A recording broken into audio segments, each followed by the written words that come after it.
আচ্ছা, আসছি জীববৈচিত্র্য হটস্পট। জীববৈচিত্র্য হটস্পট কাকে বলে তার আগে একটুখানি বলা দরকার যে জীববৈচিত্র্যের বিন্যাস কিন্তু পৃথিবীর সব জায়গায় সমান হয় না। অর্থাৎ দেখা যায় যে মেরু অঞ্চল থেকে যত আমরা নিরক্ষীয় অঞ্চলের দিকে আসতে থাকব তত জীববৈচিত্র্যের প্রাচুর্য বৃদ্ধি পায়। অর্থাৎ বিভিন্ন উদ্ভিদ এবং প্রাণী বৈচিত্র্য, বিভিন্ন উদ্ভিদ প্রাণী অণুজীব এদের বৈচিত্র্য যত মেরু অঞ্চল থেকে আমরা নিরক্ষীয় অঞ্চলের দিকে আসব তত কিন্তু বৃদ্ধি পেতে থাকে। সাধারণত উষ্ণ এবং আর্দ্র আবহাওয়াযুক্ত যে অঞ্চলগুলো, উষ্ণ এবং আর্দ্র এনভায়রনমেন্টেই প্রচুর পরিমাণে উদ্ভিদ এবং প্রাণী বৈচিত্র্য দেখা যায়। তো বলছে যে পৃথিবীর যে দেশগুলোতে এরকম প্রচুর জীবের বৈচিত্র্য দেখতে পাওয়া যায় তাদেরকে বলা হচ্ছে মেগা ডাইভার্সিটি দেশ বা অঞ্চল বলা হয়ে থাকে। মেগা ডাইভার্সিটি অঞ্চল, যে অঞ্চলগুলোতে প্রচুর জীবের বৈচিত্র্য দেখা যায়। তো জীববৈচিত্র্য হটস্পট কাকে বলে? সর্বপ্রথম এই হটস্পট কথাটি ব্যবহার করেছিলেন বিজ্ঞানী নরম্যান মেয়ার 1988 খ্রিস্টাব্দে সর্বপ্রথম জীববৈচিত্র্য হটস্পট কথাটি তিনি ব্যবহার করেন। তিনি বলছেন যে যে সমস্ত অঞ্চলগুলোতে এরকম প্রচুর জীবের বৈচিত্র্য আছে, প্রচুর জীবের বৈচিত্র্য এবং শুধু তাই না আরও কিছু ক্রাইটেরিয়া আছে, সেই অঞ্চলগুলোকে তিনি নাম দিলেন জীববৈচিত্র্য হটস্পট। তো কোনো একটি অঞ্চল হটস্পট রূপে চিহ্নিত হওয়ার জন্য কি কি ক্রাইটেরিয়া আছে, কি কি বৈশিষ্ট্য তার থাকতে হবে, খুবই ইম্পর্টেন্ট। কোনো একটি অঞ্চল হটস্পট রূপে চিহ্নিত হওয়ার জন্য যে শর্তগুলো ফিল আপ করতেই হবে সেগুলো হচ্ছে, প্রথমত, ভালো করে শুনবে তোমরা, প্রথমত এই অঞ্চলে প্রচুর এন্ডেমিক প্রজাতি থাকতে হবে। প্রচুর উদ্ভিদ এবং প্রাণীর এন্ডেমিক প্রজাতি। এন্ডেমিক কাকে বলে? খুবই ইম্পর্টেন্ট। এন্ডেমিক হলো কোনো উদ্ভিদ বা প্রাণী যখন তাদের বিস্তার কোনো একটা নির্দিষ্ট অঞ্চলেই সীমাবদ্ধ থাকবে, পৃথিবীর আর কোথাও সেই উদ্ভিদ বা সেই প্রাণীর অস্তিত্ব পাওয়া যাবে না, শুধু ওই পার্টিকুলার অঞ্চলেই তাদের অস্তিত্ব বা তাদের বিস্তার দেখা যাবে, পরিলক্ষিত হবে, তখন সেই ধরনের প্রজাতিকে বলা হচ্ছে এন্ডেমিক প্রজাতি বলা হয়। তাহলে হটস্পট রূপে চিহ্নিত হতে হলে, কোনো একটা অঞ্চলকে যদি হটস্পট হতে হয়, প্রথম শর্তই হচ্ছে সেই অঞ্চলে প্রচুর এই ধরনের উদ্ভিদ বা প্রাণী প্রজাতি থাকতে হবে, যে উদ্ভিদ বা প্রাণী প্রজাতি কিনা পৃথিবীর আর কোথাও পাওয়া যায় না, প্রথমত।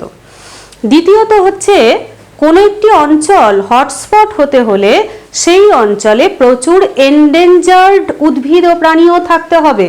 এন্ডেঞ্জার্ড বা বিপন্ন, অর্থাৎ যে সমস্ত উদ্ভিদ বা প্রাণী খুব কম সংখ্যায় পৃথিবীতে আছে এবং এদের যদি আমরা ইমিডিয়েটলি সংরক্ষণ না করি তাহলে কিন্তু অবলুপ্ত হয়ে যাবে। তাহলে কোনো একটি অঞ্চল হটস্পট তখনই চিহ্নিত হবে যখন সেই অঞ্চলে প্রচুর এই ধরনের এন্ডেঞ্জার্ড অর্থাৎ বিপন্ন বা ক্রিটিক্যালি এন্ডেঞ্জার্ড অতি বিপন্ন উদ্ভিদ ও প্রাণী প্রজাতির অস্তিত্ব থাকবে। দ্বিতীয়ত, তাহলে এন্ডেমিক আর এন্ডেঞ্জার্ডের মধ্যে পার্থক্য বুঝবে। এন্ডেমিক হচ্ছে কোনো একটা উদ্ভিদ বা প্রাণী সংখ্যায় প্রচুর আছে কিন্তু তাদের বিস্তার একটা নির্দিষ্ট অঞ্চলেই হবে, পৃথিবীর আর কোথাও তাদেরকে দেখা যাবে না, তারা হচ্ছে এন্ডেমিক। আর এন্ডেঞ্জার্ড হচ্ছে বিপন্ন বা ক্রিটিক্যালি এন্ডেঞ্জার্ড অতি বিপন্ন, তারাই যারা খুব কম সংখ্যায় পৃথিবীতে আছে এবং যদি এদেরকে আমরা এখনই সংরক্ষণ না করি তাহলে কিন্তু অদূর ভবিষ্যতে বা কয়েকদিনের মধ্যেই বিলুপ্ত হয়ে যেতে পারে, প্রকৃতি থেকে সম্পূর্ণরূপে বিলুপ্ত হয়ে যেতে পারে। তাহলে কোনো একটি অঞ্চল হটস্পট হতে হলে সেখানে কিন্তু এন্ডেঞ্জার্ড এবং ক্রিটিক্যালি এন্ডেঞ্জার্ড উদ্ভিদ ও প্রাণীও থাকতে হবে, প্রচুর সংখ্যায় থাকতে হবে। তৃতীয়ত হচ্ছে সেই অঞ্চলে, যে অঞ্চলটাকে আমরা হটস্পট রূপে চিহ্নিত করছি, সেখানে কিন্তু বাহিরের প্রজাতি নিয়ে এসে সেখানকার প্রজাতির সংখ্যা বাড়ানো যাবে না। বহিরাগত প্রজাতির অনুপ্রবেশ ঘটিয়ে সেই অঞ্চলের প্রজাতি বৈচিত্র্য বাড়ানো যাবে না। যতটুক যা যা আছে সেইটুকু দিয়েই কোনো একটা অঞ্চল হটস্পট রূপে চিহ্নিত হবে। বাহিরের প্রজাতি নিয়ে এসে প্রজাতি সংখ্যা কিন্তু বাড়ানো যাবে না। তৃতীয়ত, চতুর্থ হচ্ছে কোনো একটি অঞ্চল হটস্পট হতে হলে এখানে অন্তত পক্ষে 1500 সংবহন কলাযুক্ত এন্ডেমিক প্রজাতির উদ্ভিদ থাকতে হবে। 1500 সংবহন কলাযুক্ত ভাস্কুলার বান্ডিল আছে এরকম 1500 এন্ডেমিক উদ্ভিদ প্রজাতি থাকতে হবে। তাহলে এই শর্তগুলো যে অঞ্চলগুলো ফিল আপ করতে পারবে পৃথিবীর, সেই অঞ্চলগুলোই হবে জীববৈচিত্র্য হটস্পট রূপে চিহ্নিত। এরকম কতগুলো হটস্পট আছে আমাদের পৃথিবীতে? এরকম হটস্পটের সংখ্যা হচ্ছে 34, 34টি। আর আমাদের ভারতবর্ষে এরকম হটস্পটের সংখ্যা হচ্ছে 4টি। কি কি? এগুলো হচ্ছে ইস্টার্ন হিমালয়, পূর্ব হিমালয়, আছে ওয়েস্টার্ন ঘাট, পশ্চিম ঘাট পর্বতমালা, আছে ইন্দো বার্মা এবং আছে সুন্দাল্যান্ড। তাহলে এই হচ্ছে ভারতের 4টে জীববৈচিত্র্য হটস্পট রিজিয়ন। এই প্রত্যেকটা অঞ্চল কোন কোন অঞ্চলকে কাভার করছে, কোন কোন রাজ্যের মধ্যে আসছে, কোন কোন জায়গা আসছে, কোন কোন অঞ্চল, এবং প্রত্যেকটা অঞ্চলে কি কি উদ্ভিদ ও প্রাণী প্রজাতি দেখা যায় ভালো করে পড়তে হবে। এই জায়গাটা জাস্ট মুখস্থের জায়গা, এটা তোমরা নিজেরাই পারবে, এটা তোমরা নিজেরা পড়বে। তাহলে এই হয়ে গেল, দেখো খুবই ইম্পর্টেন্ট কিন্তু এই 4টে হটস্পট যে বললাম আমি, পূর্ব হিমালয়, পশ্চিম ঘাট, ইন্দো বার্মা এবং সুন্দাল্যান্ড, প্রত্যেকটা অঞ্চলের বিস্তৃতি খুব ভালো করে পড়বে, আর কোন অঞ্চলে কি উদ্ভিদ এবং প্রাণী প্রজাতি দেখা যায় ভালো করে পড়বে। এটা জাস্ট মুখস্থের ব্যাপার, কোন কোন উদ্ভিদ আছে, কোন কোন প্রাণী আছে, কোন কোন অঞ্চল নিয়ে এক একটা হটস্পট তৈরি হয়েছে, এটা তোমরা পারবে, ওই জন্য আমি ছেড়ে গেলাম, স্কিপ করলাম। এবার চলে যাচ্ছি বিপন্ন প্রজাতির সম্পর্কে জানতে। বিপন্ন বলতে যা বোঝায় সেটা হচ্ছে এন্ডেঞ্জার্ড, কিন্তু শুধু এন্ডেঞ্জার্ড উদ্ভিদ এবং প্রাণীর কথাই আমি বলবো না, আরো একটু বলবো। সেটা হচ্ছে কোন সংস্থা প্রথম এই বিভিন্ন উদ্ভিদ প্রাণী যারা বিরল হয়ে গেছে, যাদের সংখ্যা কমে গেছে, বা যারা অবলুপ্ত হয়ে গেছে বা অবলুপ্তির পথে, তাদের সম্পর্কে ভাবলেন কে? ভাবলেন হচ্ছে IUCN, international union for conservation of nature and natural resources. এই IUCN এর দ্বারা প্রতিষ্ঠিত একটি সংস্থা হচ্ছে সার্ভাইভাল সার্ভিস কমিশন। এরই উদ্যোগে রচিত যে গ্রন্থ, তার নাম হচ্ছে লাল পুস্তক বা রেড ডেটা বুক বলা হয়ে থাকে। এই রেড ডেটা বুক পৃথিবীতে যে সমস্ত উদ্ভিদ এবং প্রাণী বিপন্ন হয়ে পড়েছে, বিলুপ্ত হয়ে গেছে, তাদের বাসস্থান কোথায় থাকে, খাদ্যাভ্যাস, কী ধরনের খাবার গ্রহণ করে, তাদের আচার আচরণ, কেন বিলুপ্তির পথে এগিয়ে যাচ্ছে বা কেন বিলুপ্ত হয়েছে ইত্যাদি তথ্য সংগ্রহ করে একটা তথ্যযুক্ত গ্রন্থ হচ্ছে রেড ডেটা বুক। তো এই রেড ডেটা বুকে এই সমস্ত উদ্ভিদ এবং প্রাণীদের একটা র্যাঙ্ক তৈরি করা হয়েছে, কতগুলো এদেরকে এনলিস্টেড করা হয়েছে কতগুলো গ্রুপের মধ্যে। কি কি গ্রুপ? এখানে 8টা গ্রুপের কথা বলেছি, দেখো। এক্সটিংক্ট, প্রত্যেকটার বাংলা ব্র্যাকেটের মধ্যে দেওয়া আছে। অবলুপ্ত, এক্সটিংক্ট ইন ওয়াইল্ড, বন্য পরিবেশে অবলুপ্ত। ক্রিটিক্যালি এন্ডেঞ্জার্ড, অতি বিপন্ন। এন্ডেঞ্জার্ড, GERD হবে, এন্ডেঞ্জার্ড বিপন্ন। ভালনারেবল, ক্ষয়প্রাপ্ত। লোয়ার রিস্ক, কম বিপদগ্রস্ত। ডেটা ডেফিসিয়েন্ট, অসম্পূর্ণ তথ্যযুক্ত। Not evaluated, মূল্যায়নবিহীন।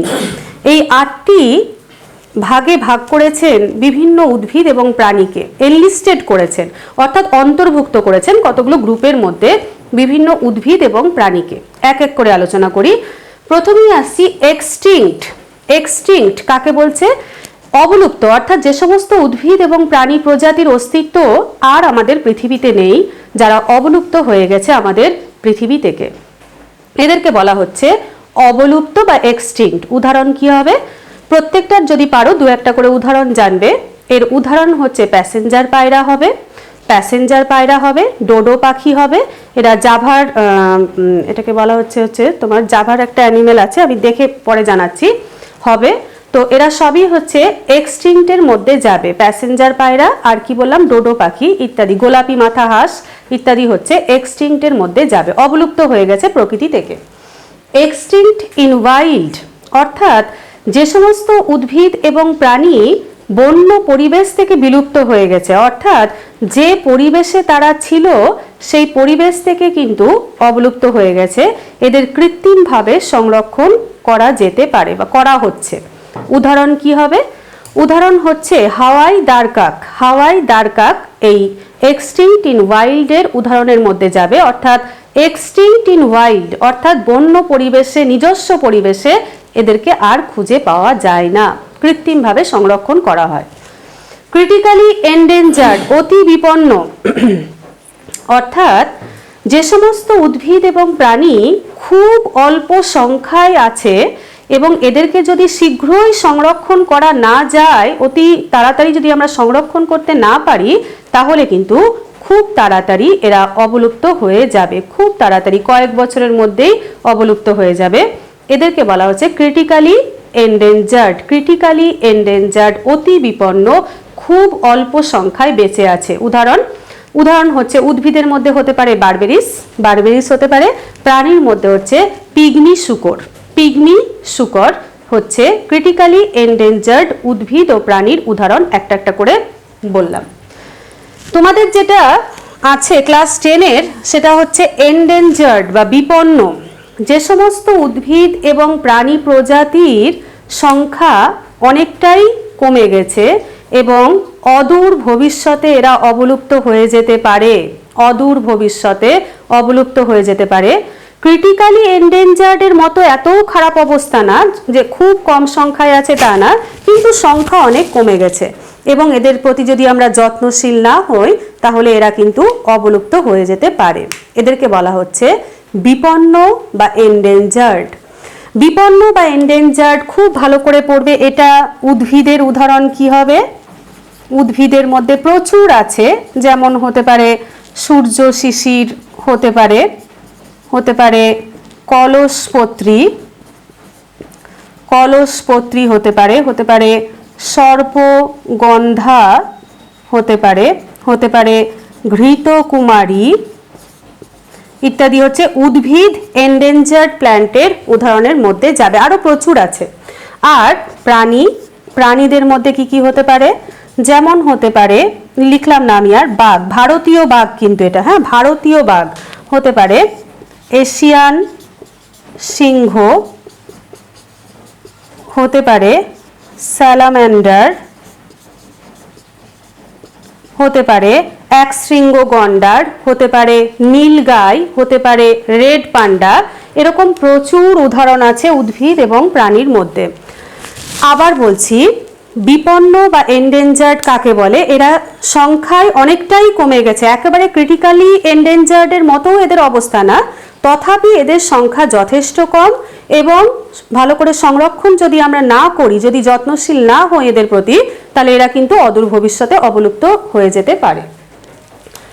ভালনারেবল ক্ষয়প্রাপ্ত বলছে, দেখো এদের সংখ্যা যথেষ্ট আছে এখনো অবধি পৃথিবীতে, কিন্তু যে পরিবেশে আছে সেই পরিবেশের যদি কোনো কারণে পরিবর্তন ঘটে তাহলে কিন্তু অবলুপ্ত হয়ে যেতে পারে। কি বললাম? ক্ষয়প্রাপ্ত বলছে তাদেরকেই যারা সংখ্যায় বেশ অনেক সংখ্যায় আছে উদ্ভিদ বা প্রাণী, কিন্তু যে পরিবেশে আছে সেই পরিবেশের যদি কোনো কারণে পরিবর্তন হয় তাহলে কিন্তু অবলুপ্ত হয়ে যেতে পারে। যে পরিবেশে আছে সেই পরিবেশের যদি কোনো পরিবর্তন হয়ে যায় তাহলে কিন্তু অবলুপ্ত হতে পারে। একে বলা হচ্ছে ভালনারেবল বা ক্ষয়প্রাপ্ত। উদাহরণ কি? উদাহরণ হচ্ছে ব্ল্যাকবাক বা অ্যান্টিলোপ হতে পারে, আর হতে পারে নীল বিষাক্ত ব্যাঙ। নীল বিষাক্ত ব্যাঙ হতে পারে ভালনারেবলের উদাহরণের মধ্যে যাচ্ছে। লোয়ার রিস্ক বা কম বিপদগ্রস্ত কাদের বলা হচ্ছে? বলছে দেখো, যে সমস্ত উদ্ভিদ ও প্রাণী আগে প্রচুর সংখ্যায় ছিল কিন্তু এখন একটু সংখ্যা কমে গেছে, তাই এদের প্রতি আমাদের যত্নশীল হতে হবে, সংরক্ষণ করতে হবে। যদি না করি তাহলে কিন্তু অবলুপ্তির পথে এরাও যেতে পারে। লোয়ার রিস্ক, যাদের সংখ্যা কমে গেছে, যে পরিমাণে ছিল তার থেকে কমে গেছে, এবং যদি আমরা যত্নশীল না হই তাহলে কিন্তু অবলুপ্তির পথেও এরা এগিয়ে যেতে পারে। আচ্ছা, এই তিনটের উদাহরণ দরকার নেই, এই ভালনারেবল পর্যন্ত জানলেই হবে। ডেটা ডেফিসিয়েন্ট অর্থাৎ অসম্পূর্ণ তথ্যযুক্ত, বলছে সেই সমস্ত উদ্ভিদ বা প্রাণী প্রজাতি যাদের আমরা সম্পূর্ণ তথ্য পাইনি, যাদের সম্পর্কে পুরোটা আমরা জানি না, অর্থাৎ এরা কি খায়, কোথায় থাকে, কি ধরনের আচরণ, এগুলো আমরা কমপ্লিট ডেটা পাইনি, যার জন্য এরা কোন পর্যায়ে আছে আমরা ঠিক সঠিকভাবে বলতে পারছি না। অর্থাৎ তথ্যের অভাবে যে সমস্ত উদ্ভিদ বা প্রাণী প্রজাতি কোন জায়গায় এদের অবস্থান সেটা সঠিকভাবে যাদের সম্পর্কে বলা যাচ্ছে না, তাদের কি বলা হচ্ছে? Data deficient. আর আছে নট ইভালুয়েটেড। নট ইভালুয়েটেড বলতে অর্থাৎ যে সমস্ত উদ্ভিদ ও প্রাণী প্রজাতির সম্পর্কে এখনো তথ্য সংগ্রহ করা হয়নি, বা যে সমস্ত উদ্ভিদ বা প্রাণী প্রজাতির সম্পর্কে এখনো ভাবা হয়নি, তারাই হচ্ছে নট ইভালুয়েটেড গ্রুপের মধ্যে আসবে। তাহলে এই গেল দেখো রেড ডেটা বুকের 8টি তালিকা, যে তালিকায় মাধ্যমে বিভিন্ন উদ্ভিদ এবং প্রাণীর অবস্থান বলা হয়েছে, অর্থাৎ কোনটা অবলুপ্ত হয়ে গেছে, কোনটা বন্য পরিবেশে অবলুপ্ত হয়ে গেছে, কোনটা ক্রিটিক্যালি এন্ডেঞ্জার্ড অর্থাৎ অত্যন্ত বিপদগ্রস্ত অবস্থায় আছে, কোনটা বিপদগ্রস্ত অবস্থায় আছে, কোনটার সংখ্যা কমে যাচ্ছে, সংরক্ষণ করা দরকার, ইত্যাদি সম্পর্কে আমরা তথ্য পেতে পারি রেড ডেটা বুক থেকে। এবং এই তথ্যগুলোর প্রয়োজনীয়তা কি তাহলে? অবশ্যই প্রয়োজনীয়তা আছে। প্রথমত হচ্ছে কোন কোন উদ্ভিদ বা প্রাণী প্রজাতিকে আমাদের সংরক্ষণ করতে হবে, কাদের সম্পর্কে ভাবতে হবে, কাদের সম্পর্কে দ্রুত আমাদের ব্যবস্থা গ্রহণ করতে হবে, জানতে পারি রেড ডেটা বুকের এই তালিকা থেকে। দ্বিতীয়ত হচ্ছে মানুষকে, সাধারণ মানুষকে সচেতন করে তুলতে পারি আমরা এই রেড ডেটা বুকের তালিকা থেকে। অর্থাৎ যদি কোনো উদ্ভিদ বা প্রাণী এন্ডেঞ্জার্ড হয় বা ক্রিটিক্যালি এন্ডেঞ্জার্ড হয়, তাদের সম্পর্কে আমাদের জনগণকে সচেতন করতে হবে যেন তারা হত্যা না করে, যাতে শিকার না করে, না তো যে কটাও আছে সে কটাও কিন্তু পৃথিবী থেকে অবলুপ্ত হয়ে যাবে। এবং বিভিন্ন প্রাণীদের বিভিন্ন তথ্য আমরা জানতে পারি রেড ডেটা বুক থেকে। খাদ্যাভ্যাস, কি খায়, কোথায় থাকে, কি কি আচরণ দেখায়, বা কেন অবলুপ্ত হয়ে যাচ্ছে, ইত্যাদি তথ্যও কিন্তু আমরা রেড ডেটা বুক থেকে সংগ্রহ করতে পারি। তাহলে এই হলো দেখো রেড ডেটা বুক। এবং এর আবার বলছি, রেড ডেটা বুক হচ্ছে IUCN কর্তৃক প্রতিষ্ঠিত সার্ভাইভাল সার্ভিস কমিশনের উদ্যোগে রচিত একটা গ্রন্থ, যেখানে এরকম সমস্ত উদ্ভিদ এবং প্রাণীদেরকে যারা বিপদগ্রস্ত এনলিস্টেড করা হয়েছে 8টা ক্যাটাগরিতে। এবং এই রেড ডেটা বুক থেকে আমরা যে তথ্য পাই সেখান থেকে আমরা সচেতন হয়ে উঠব কাদের আমাদের সংরক্ষণ করতে হবে, এবং খুব জরুরিভাবেই কাদেরকে আমাদের সংরক্ষণ করা দরকার, কোন কোন উদ্ভিদ ও প্রাণী প্রজাতিকে, যাতে জীববৈচিত্র্যকে আমরা সংরক্ষণ করতে পারি। আচ্ছা, এই হয়ে গেল। আর একটু বলবো, সেটা হচ্ছে green data book. Green data book হচ্ছে যেখানে কেবলমাত্র বিপন্ন উদ্ভিদ প্রজাতির সম্পর্কেই বলা হয়েছে। বিপন্ন উদ্ভিদ প্রজাতির তথ্য সম্বলিত যে গ্রন্থ তাকেই গ্রিন ডেটা বুক বলা হয়ে থাকে। আচ্ছা, তাহলে এখানেই শেষ করছি। তাহলে এই যে টোটাল আমরা জানলাম, একটুখানি সাম আপ করে দিই। প্রথমে জানলাম জীববৈচিত্র্য সম্পর্কে একটা ধারণা দিয়েছি তোমাদের, কাকে বলে, এর কি কি পর্যায় দেখতে পাওয়া যায়, জীববৈচিত্র্যের গুরুত্ব কি মানব জীবন এবং অন্যান্য প্রাণীর ক্ষেত্রে পরিবেশ রক্ষায়, কি কি কারণে জীববৈচিত্র্য অবলুপ্তির পথে এগিয়ে যাচ্ছে, এবং কি কি ভাবে এর আমরা সংরক্ষণ করতে পারি। আর জানলাম জীববৈচিত্র্য হটস্পট কাকে বলে, কি কি শর্ত দরকার একটা হটস্পট চিহ্নিত করার জন্য, কতগুলো আছে, আর 4টি হটস্পট ভারতে আছে, এদের বিস্তার এবং কি কি উদ্ভিদ প্রাণী সম্বলিত এইটুকু তোমরা নিজেরা পড়বে। আর পড়লাম রেড ডেটা বুক, যেখানে কি কি তালিকাভুক্ত করা হয়েছে উদ্ভিদ ও প্রাণীকে, তার মধ্যে এন্ডেঞ্জার্ড যেগুলো বিপন্ন উদ্ভিদ ও প্রাণী সেগুলোই কিন্তু তোমাদেরকে একটু বেশি বেশি করে জানতে হবে। 1 মিনিট।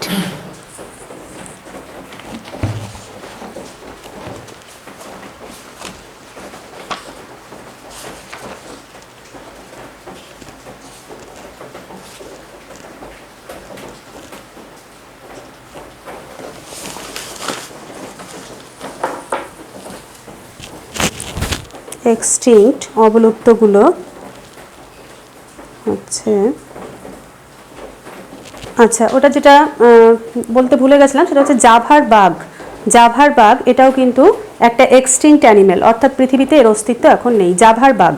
আচ্ছা ঠিক আছে, আজকে এখানেই শেষ করছি।